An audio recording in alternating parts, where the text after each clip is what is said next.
Estimados estudiantes, vamos a revisar esta última parte de la evaluación que habíamos denominado objetiva con la parte de auscultación, ¿sí? Y vamos a ver algunas consideraciones importantes en lo que se refiere a la auscultación.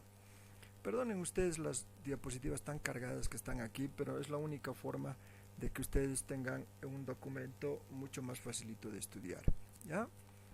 Primero, el lugar donde se va a realizar la auscultación debe tener idealmente una serie de atributos. ¿Qué quiere decir? Que donde vamos a realizar la auscultación tiene que tener alguna serie de comodidades en realidad, que es privacidad, ambiente tranquilo, silencioso, temperatura agradable, a salvo de cambios bruscos y exenta de ruidos exteriores, ¿sí? Es muy importante esto, ¿por qué? Porque nosotros vamos a tener que escuchar con la mayor comodidad y fiabilidad posible todo lo que escuchemos en pulmones.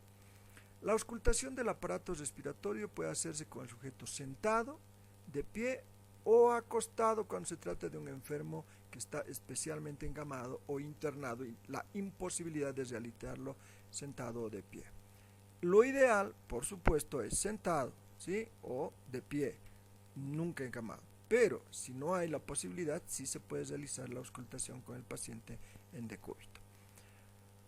Los objetivos se logran de forma óptima con la persona sentada, ¿sí? Ya habíamos dicho, lo ideal es esto. Debe hacerse sin interposición de ropa, esto es muy importante. Es un error auscultar por encima de la ropa, porque se va a escuchar cualquier cosa menos ruidos respiratorios. Se va a escuchar el movimiento de la ropa, se va a escuchar crujitos en la ropa y nunca se va a escuchar realmente ruidos pulmonares. O sea que si alguien está haciendo auscultación sobre la ropa, debe ser un superdotado o no sé, pero no se realiza, es un gran error. Mucho más si esta tela es de seda, qué sé yo, esas blusitas de seda o otras de poliéster y demás, nada, porque esas hacen gran cantidad de ruido, ¿ya? Entorpece la auscultación y pueden generar ruidos accesorios que pueden confundirse con ruidos respiratorios anormales.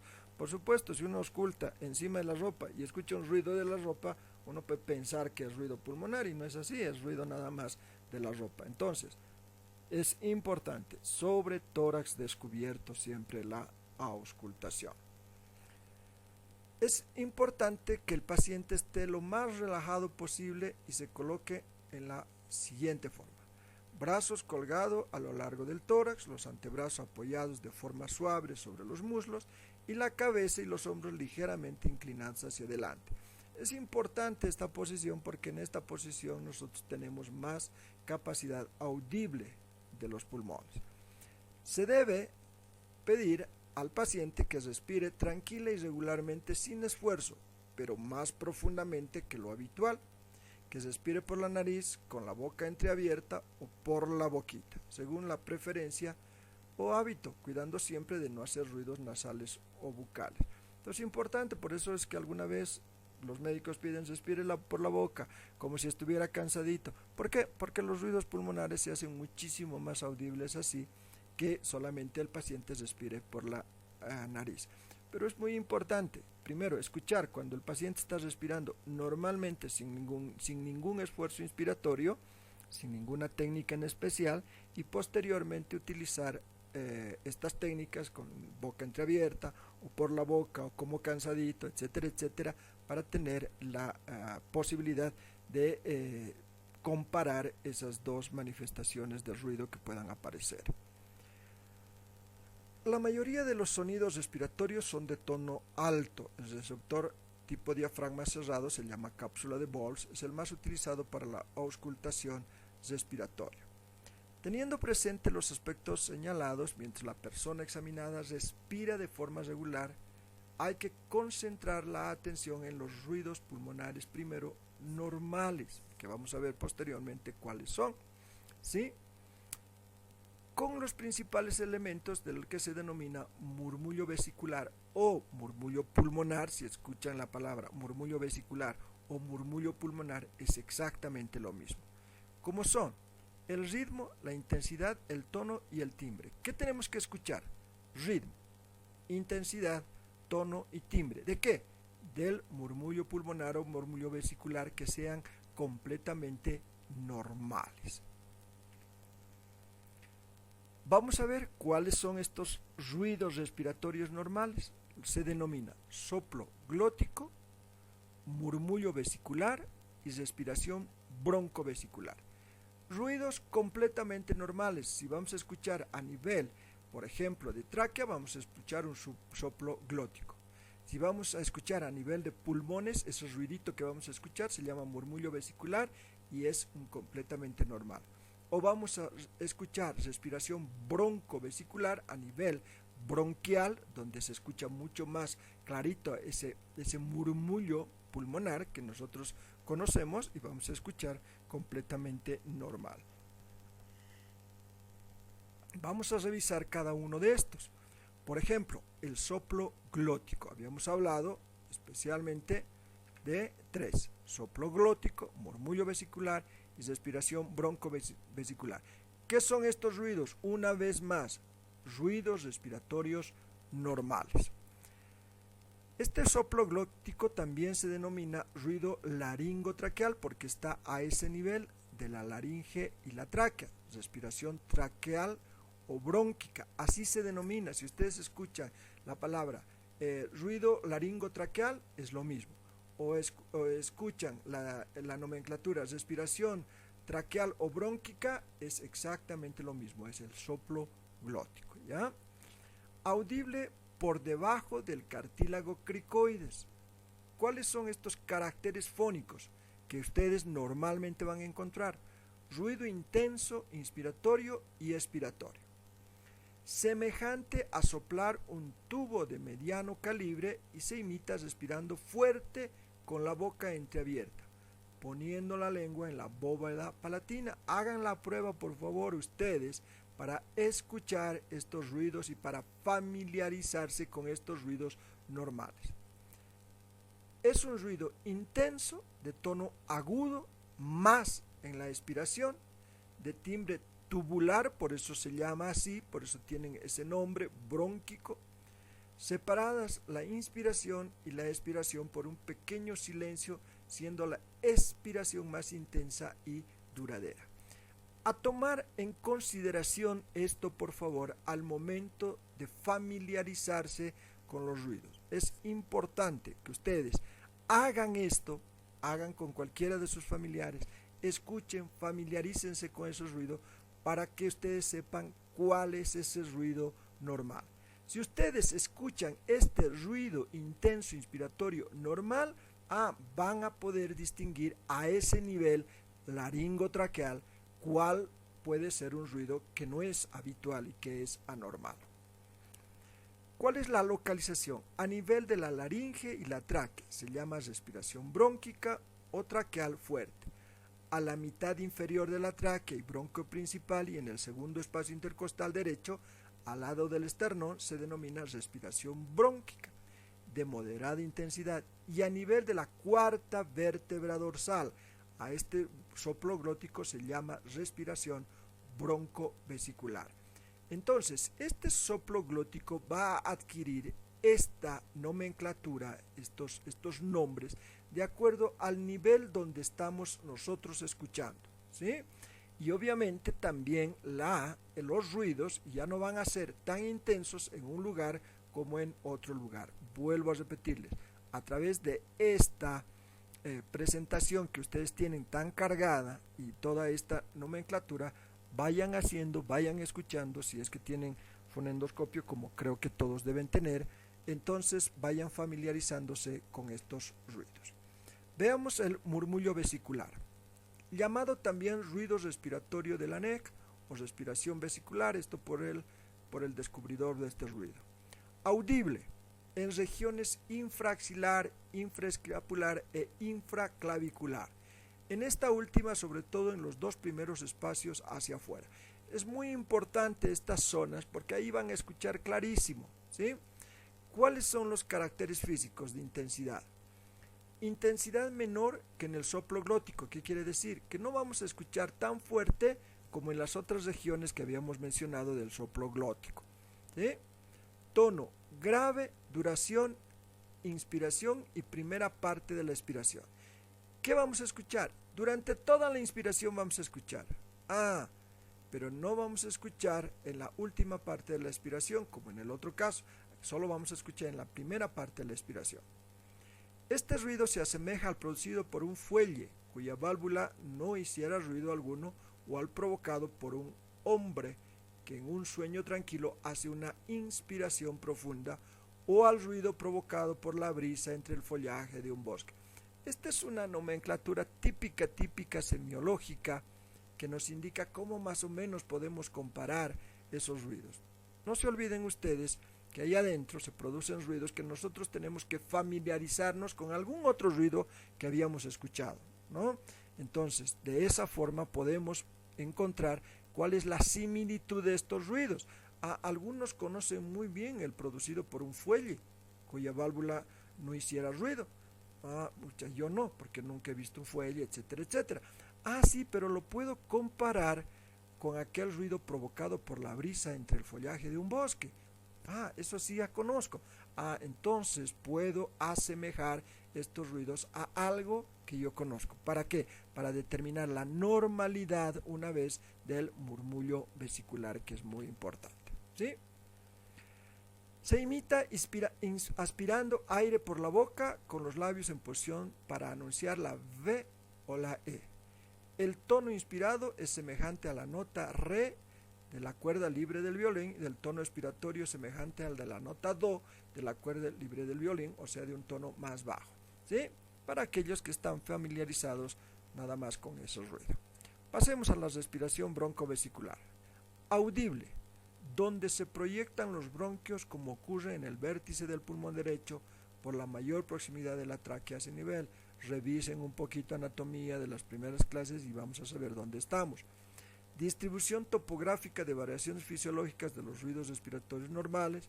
La intensidad del soplo gótico ha sido referida anteriormente y abordaremos con más detalle al estudio en el murmullo vesicular. Es muy importante esta respiración broncovesicular porque podemos encontrar ahí donde más podemos encontrar algunos ruidos que no son normales, que los vamos a llamar ruidos adventicios o anormales. Este murmullo vesicular es más intenso en el hemitórax derecho por ser de mayor calibre el bronquio de este lado. Estudiando su intensidad por regiones encontraremos que el plano anterior es mayor en la región intraclavicular, o sea, en los dos primeros espacios intercostales. Todo esto tenemos que irlo viendo. Es muy importante que ustedes en casa hagan esto y escuchen si tienen algún familiar que les pueda ayudar. Es muy importante. Voy a escuchar la intensidad en esta región. En el plano anterior es mayor en la región infraclavicular. Entonces voy a ir a escuchar ahí. En el plano axilar es mayor arriba en la región infraaxilar. Voy a ir a escuchar ahí. En el plano posterior es mayor en la región interescapular, menos intenso en la infraescapular y menos aún en la región supraescapular. Y finalmente mínima en la región escapular debido a la presencia, obviamente, de la escápula, ¿no? Que está aparte revestida con un músculo importante que no va a permitir escuchar. Entonces, si ustedes van haciendo práctica con sus familiares de cada una de estas regiones y escuchando las técnicas que habíamos mencionado, van a ir escuchando el murmullo vesicular, se van a familiarizar con ese ruido y van a ver que en estos planos, especialmente posterior mayor, es muy audible, pero en estas otras zonas ya no se escucha. Entonces ustedes se van a familiarizar con estos ruidos pulmonares.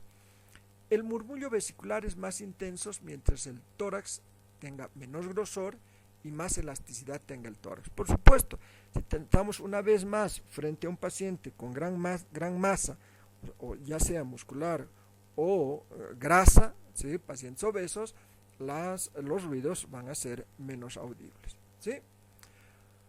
Muy bien, ahora vamos a ver la nomenclatura de los ruidos pulmonares según la Sociedad Chilena de Enfermedades Respiratorias. Esto es muy facilito, que es casi universal.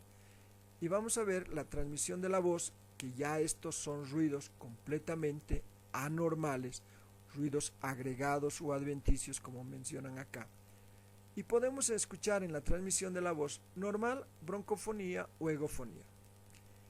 Y los ruidos pulmonares anormales o agregados o adventicios que no tienen nada que ver con los ruidos que habíamos estado mencionando, que son el soplo glótico, el murmullo vesicular y la respiración broncovesicular.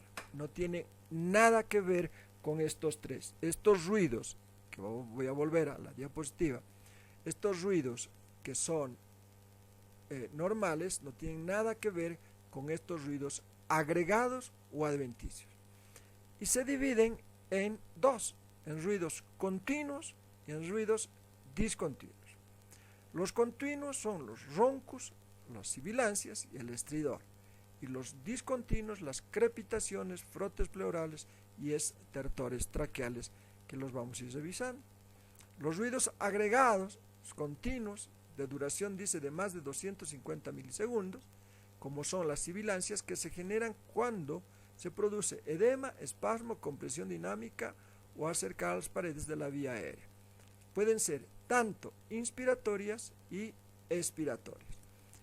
Acá van a entender mejor, ¿sí? Este es un bronquio y al salir o al entrar el aire va a producirse un ruidito. Es como si ustedes jalaran una boquilla, ¿sí? Una boquilla de globo cuando se está desinflando, y el aire al pasar por esa boquilla va a hacer un ruido sibilante, como si estuviera silbando. Ese ruido podemos encontrar, ese ruido adventicio agregado, que no es normal, lo podemos encontrar al momento de auscultar al paciente, un pequeño silbido. ¿Es normal? No. ¿Es un soplo glótico? No. ¿Es un murmullo vesicular? No. ¿Sí? ¿Qué es? Es un ruido agregado, se llama sibilancia. ¿Sí? El roncus tiene una tonalidad más baja que las sibilancias, mismo significado, da origen al frémito, estridor laríngeo, obstrucción laríngea en inspiración especialmente. ¿Cuándo se produce? Cuando hay generalmente choque con secreciones y van a escuchar como un ruido ronco. ¿Por qué se llama roncus? Porque se escucha como si estuviera roncando ahí adentro, se escucha un sonido así, que es generalmente producido por la explosión del aire al pasar por zonas donde hay obstrucción, y estas obstrucciones por lo general son de tipo cartilaginoso a nivel del cartílago en esta zona de vía aérea superior, o en zonas bronquiales por presencia de secreciones.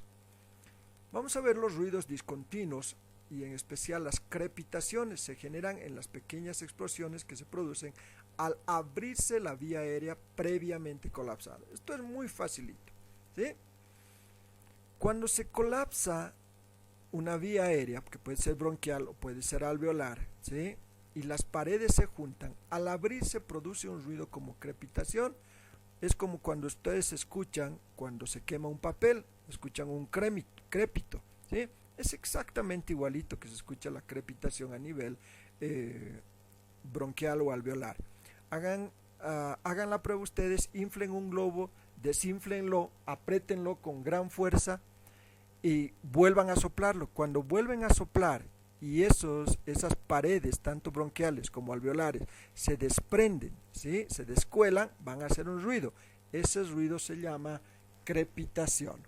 Entonces es muy facilito escucharlo y distinguir estas crepitaciones, ¿sí? Muy bien, hay modificaciones por la edad. En los niños este murmullo vesicular es intenso y agudo, en F aspirada se denomina. Por esto la respiración suplementaria se llama pueril, por su semejante con la respiración del niño, ¿sí? En los viejos se alarga la expiración, a la cual se denomina enfisematoso. Estas son modificaciones, quiero que entiendan que no es lo mismo escuchar un ruido en niños que escuchar en personas mayores. Pero también hay modificaciones por el sexo. ¿Qué quiere decir? Que en la mujer la respiración es menos intensa, el murmullo vesicular se escucha más intenso y agudo en la porción superior del tórax debido al tipo de respiración costal superior que tiene. ¿Se acuerdan que hablábamos que la mujer tienen mucho más respiración torácica que los varones, por ejemplo, que tienen más respiración diafragmática o diafragma abdominal. Entonces, obviamente, los ruidos van a cambiar en sentido de eso. La auscultación de la tos y la voz normal y cuchicheada serán descritas en otros capítulos que lo vamos a ver al final, ya no de esta presentación, sino del semestre. Y estos son los puntos de auscultación. Fíjense que varía mucho de la nomenclatura de los puntos de auscultación semiológicos, por ejemplo, ¿sí? Estos son puntos de auscultación que ustedes los van a encontrar, por ejemplo, en el libro de Salesmes, que son los puntos de auscultación de fisioterapia, que a mí me encanta porque se los puede dividir por zonas y no precisamente por segmentos pulmonares, ¿sí? Aquí tenemos una vista, por ejemplo, la A anterior y la B posterior. ¿Qué quiere decir? Una vista en la parte anterior del tórax y en la parte posterior del tórax, que la vamos a dividir. Yo quiero que por favor esta hojita ustedes se la hagan fotocopiar en especial para irlas dividiendo por zonas, tanto por zonas como sectores, porque tenemos una parte inferior, una parte media y una parte superior, una parte media y una parte inferior. Aquí tenemos lo mismo, una parte superior, una parte media y una parte inferior, ¿sí? ¿Qué se denomina? ¿Sí? Zona superior, zona media y zona inferior. Por delante, zona superior, zona media y zona inferior, ¿sí? Zona 1, 2 y 3, ¿sí? Entonces es muy importante que ustedes de inicio se familiaricen. Superior, medio, inferior. ¿Por qué?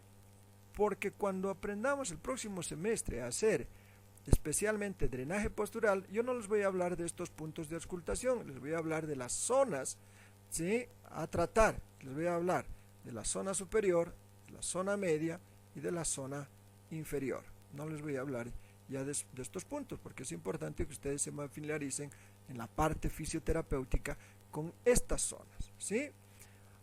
Que las pueden denominar zona 1, zona 2 o zona 3. Superior, medio, inferior.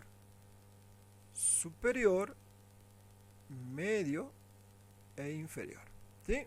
Son zonas que quiero que ustedes manejan en la parte auscultativa, aparte de la parte semiológica, que obviamente auscultamos en estos puntos comparativos necesariamente. Cada uno de estos puntos son puntos auscultativos a nivel de lo que ya habíamos hablado, de la auscultación. Muy bien, eso es todo lo que se refiere a lo que habíamos avanzado desde un principio, desde inspección, palpación, percusión y auscultación. Si les queda alguna duda, nos saben, para servirles cualquier momento. Gracias.